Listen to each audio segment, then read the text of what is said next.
If you are searching for ways to learn English, listening and reading short stories is one of the ways to learn English.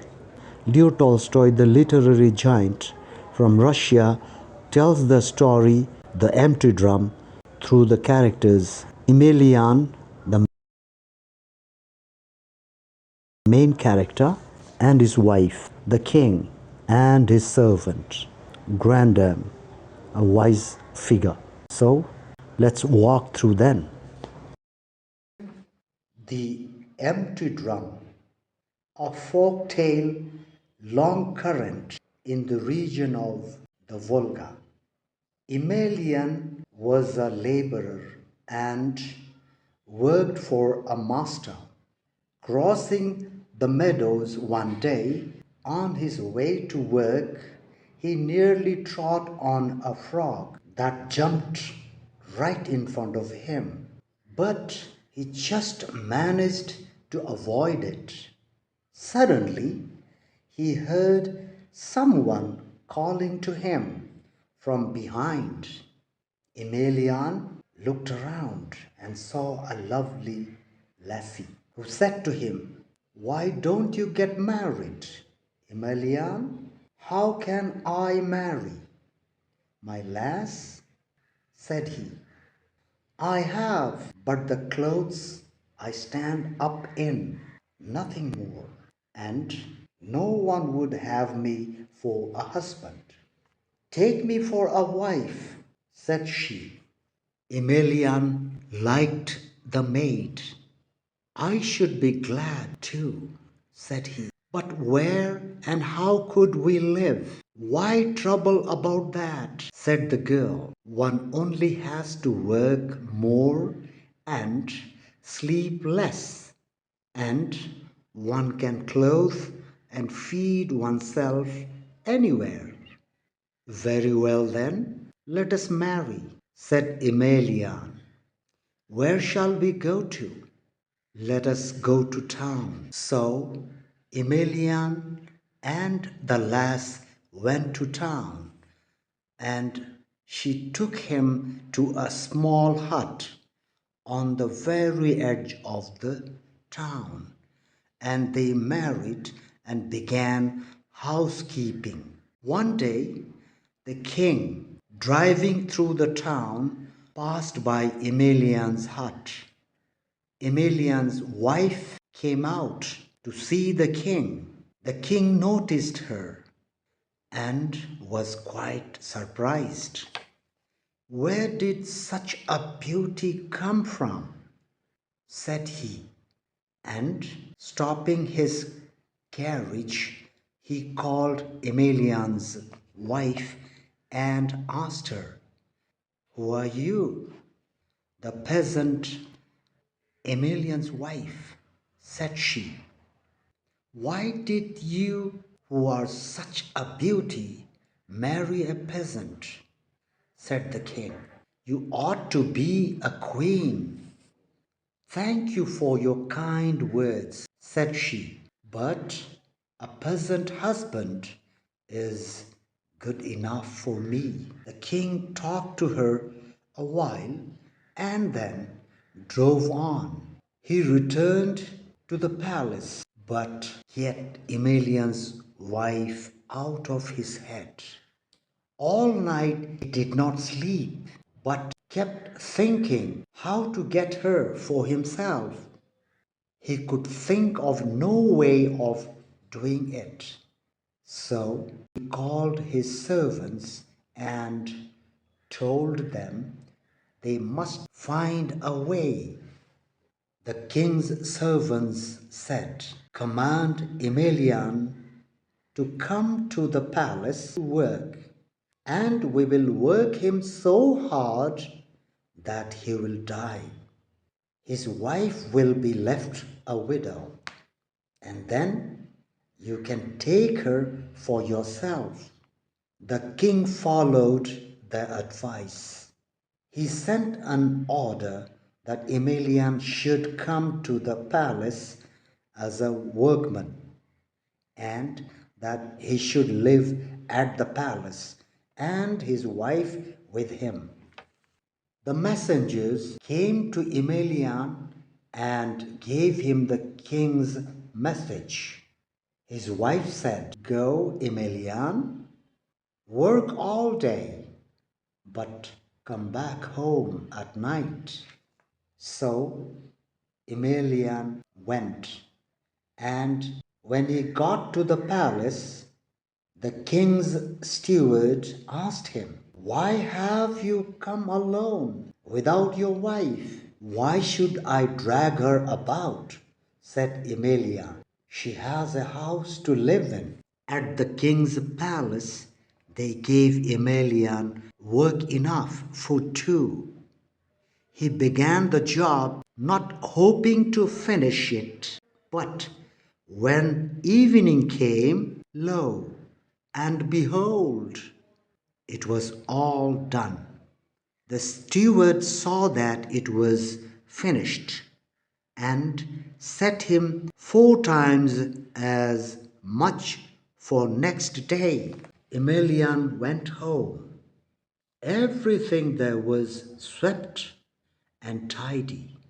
The oven was heated. His supper was cooked and ready. And his wife sat by the table, sewing and waiting for his return. She greeted him, laid the table, gave him to eat and drink, began to ask him about his work. "Ah," said he, "it's a bad business. They gave me tasks beyond my strength and want to kill me with work." "Don't fret about the work," said she. "Don't look either before or behind to see how much you have done or how much there is left to do. Only keep on working and all will be right." So Emelian lay down and slept. Next morning he went to work again and worked without once looking round.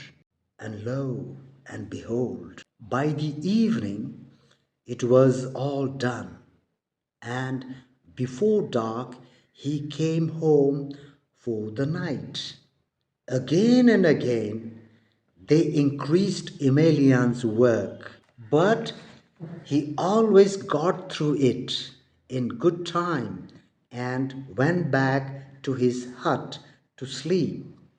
A week passed, and the king's servants saw they could not crush him with rough work.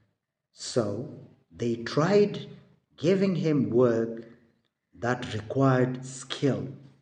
But this also was of no avail. Carpentering and masonry and roofing, whatever they set him to do, Emelian had it ready in time and went home to his wife at night. So the second week passed. Then the king called his servants and said, "Am I to feed you for nothing?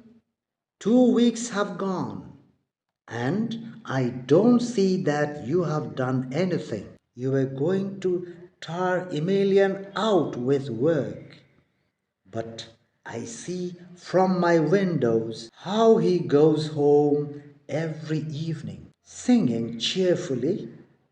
Do you mean to make a fool of me?" The king's servants began to excuse themselves. "We tried our best to wear him out with rough work," they said, "but nothing was too hard for him. He cleared it all off as though he had swept it away with a broom. There was no tiring him out. Then we set him to tasks needing skill. which we did not think he was clever enough.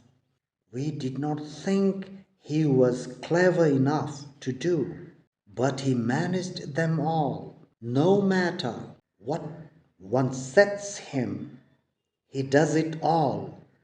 No one knows how. Either he or his wife must know some spell that helps them. We ourselves are sick of him and wish to find a task he cannot master. We have now thought of setting him to build a cathedral in a single day. Send for Emelian and order him to build a cathedral in front of the palace in a single day. Then, if he does not do it, let his head be cut off for disobedience. The king sent for Emelian. Listen to my command, said he.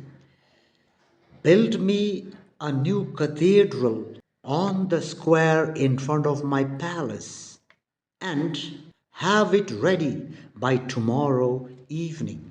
If you have it ready, I will reward you.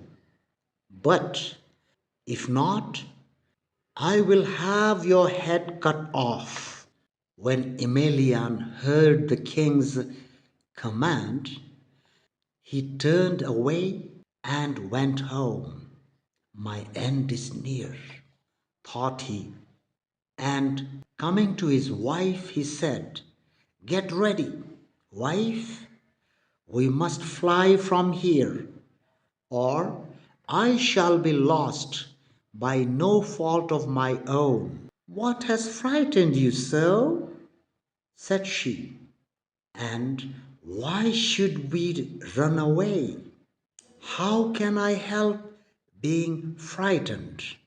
The king has ordered me tomorrow, in a single day, to build him a cathedral. If I fail, he will cut my head off.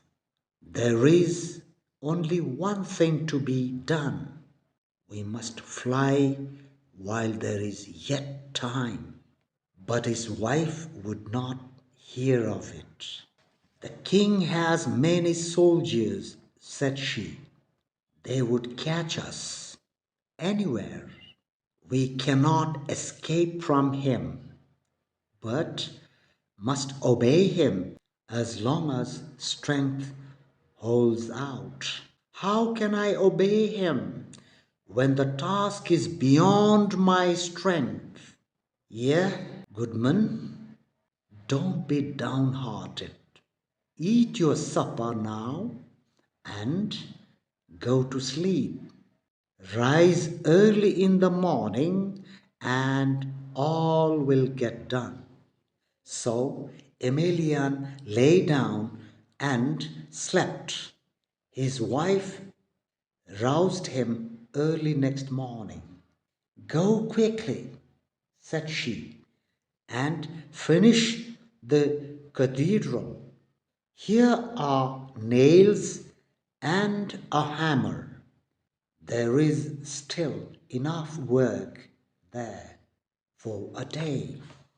Emelian went into the town, reached the palace square, and there stood a large cathedral, not quite finished. Emelian set to work to do what was needed, and by the evening all was ready. When the king awoke, he looked out from his palace and saw the cathedral and Emelian going about driving in nails here and there. And the king was not pleased to have the cathedral. He was annoyed at not being able to condemn Emelian and take his wife. Again, he called his servant Emelian has done this task also, said the king, and there is no excuse for putting him to death. Even this work was not too hard for him.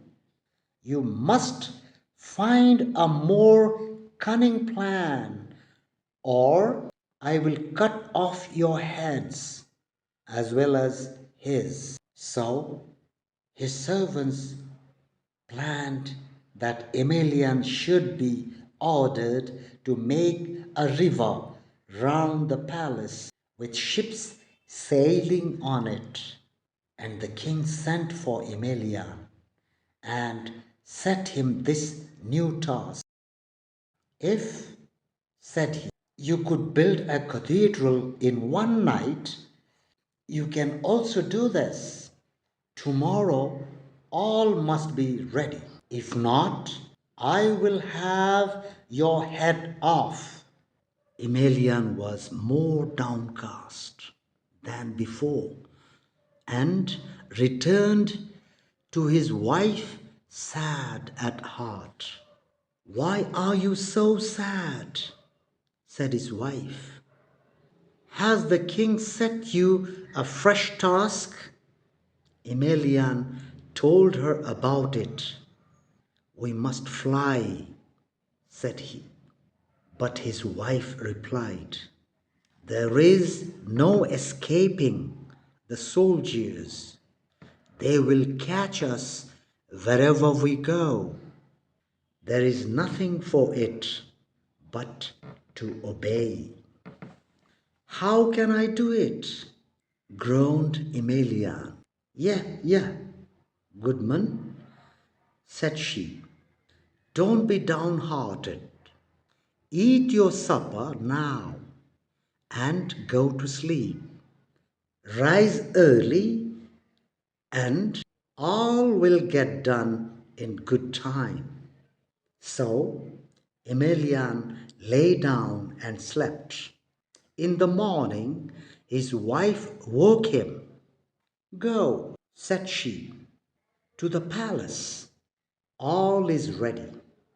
Only near the wharf in front of the palace there is a mound left. Take a spade and level it. When the king awoke, he saw a river where there had not been one. Ships were sailing up and down, and Emelian was leveling a mound with a spade. The king wondered, but was pleased neither with the river nor with the ships. So vexed was he at not being able to condemn Emelian. There is no task, thought he, that he cannot manage. What is to be done? And he called his servants and again asked their advice. Find some task, said he, which Emelian cannot compass. For whatever we plan, he fulfills, and I cannot take his wife from him. The king's servants thought and thought, and at last devised a plan. They came to the king and said, send for Emelian and say to him, go to there, don't know where, and bring back that don't know what. Then he will not be able to escape you.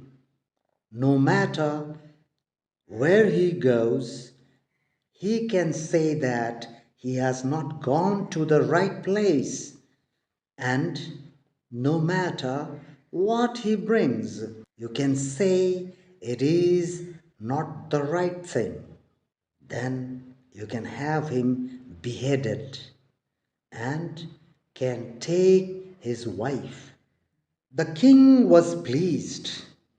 "That is well thought of," said he. So the king sent for Emelian and said to him, "Go to there, don't know where, and bring back that don't know what. If you fail to bring it, I will have you beheaded."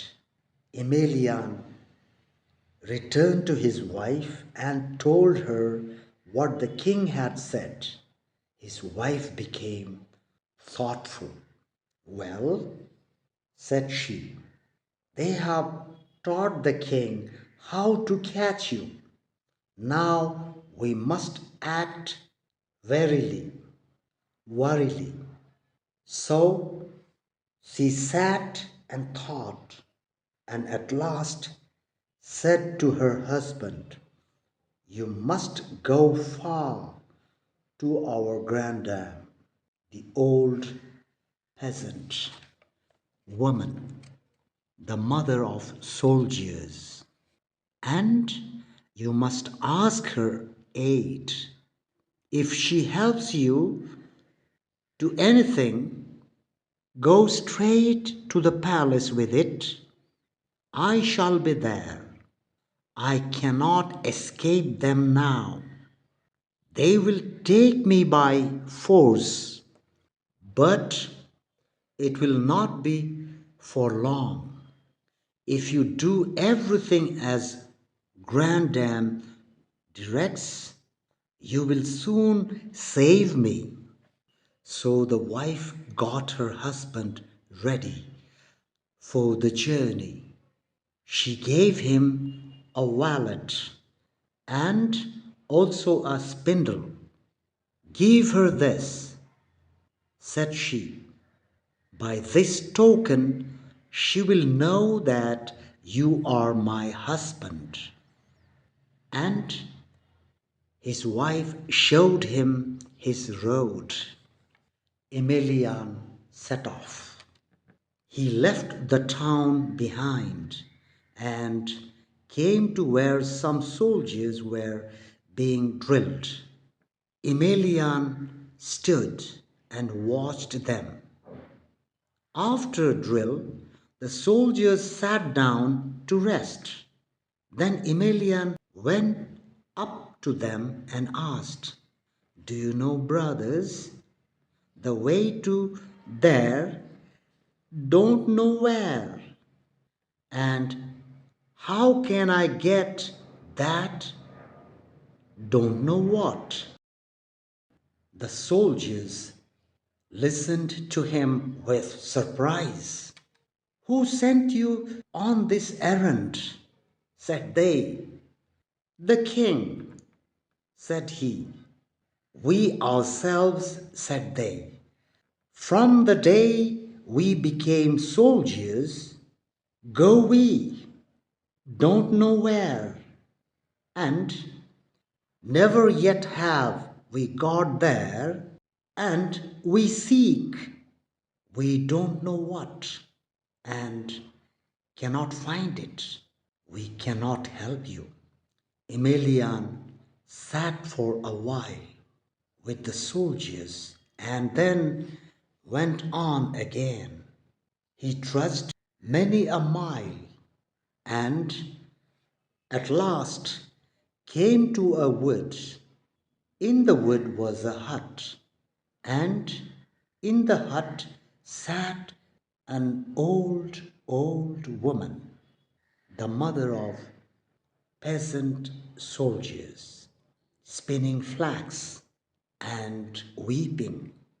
And as she spun, she did not put her fingers to her mouth to wet them with spittle, but to her eyes to wet them with tears. When the old woman saw Emelian, she cried out at him, "Why have you come here?" Then Emelian gave her the spindle and said his wife had sent it. The old woman softened at once and began to question him. And Emelian told her his whole life, told his whole life, how he married the lass, how they went to live in the town, how he had worked, and what he had done at the palace, how he built a cathedral and made a river with ships on it, and how king had now told him to go to there, don't know where, and bring back that don't know what. The grandam listened to the end and ceased weeping. She muttered to herself, time has surely come, and said to him, all right, my lad, sit down now, and I will give you something to eat. Emelian ate, and then the grandam told him what to do. Here, said she, is a ball of thread.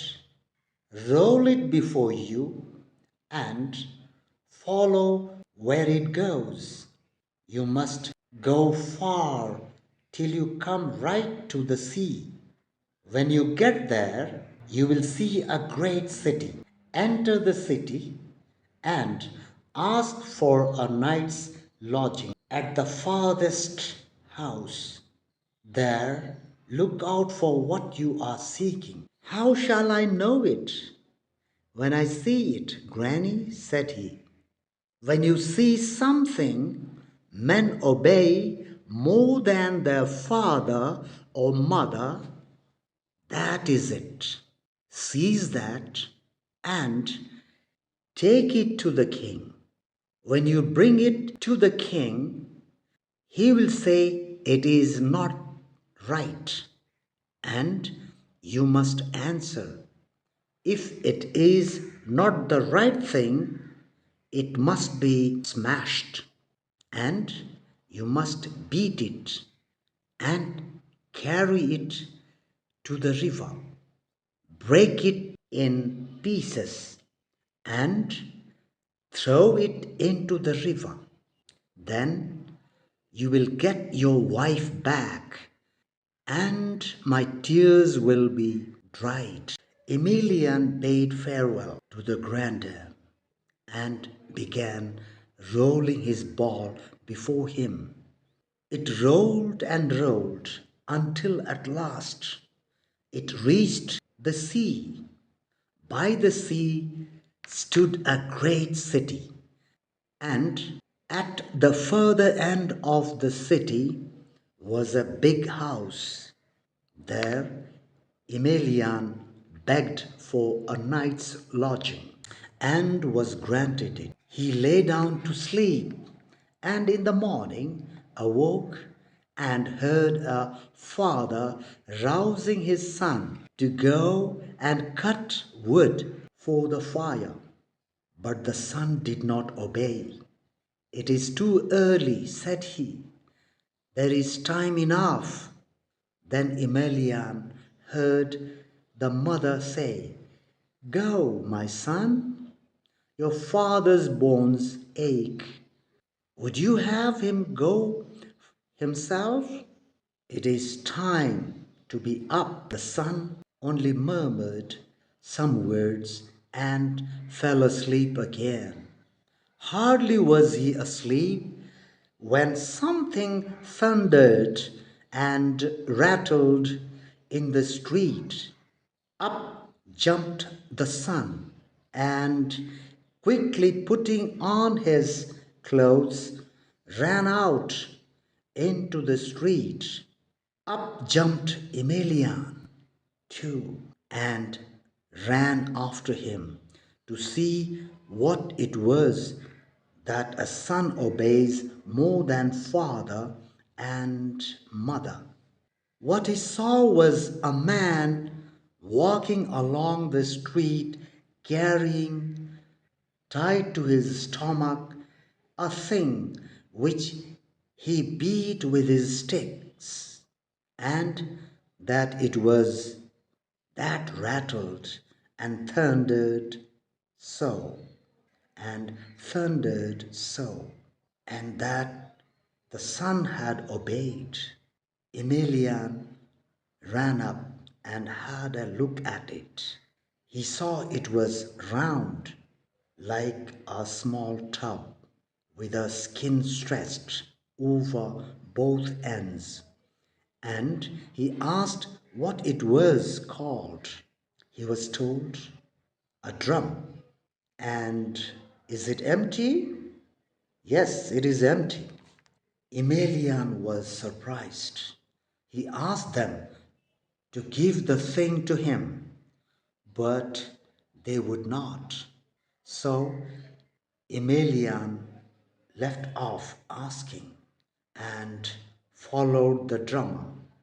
All day he followed, and the drummer at last lay down to sleep.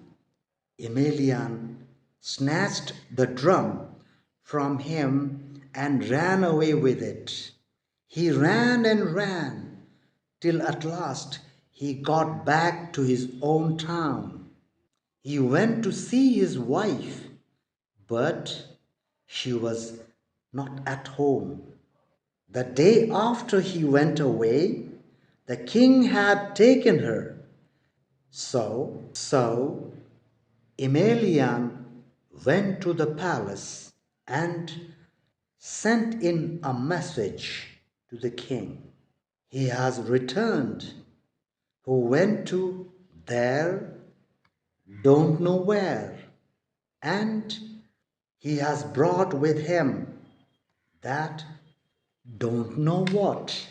They told the king, and the king said he was to come again next day.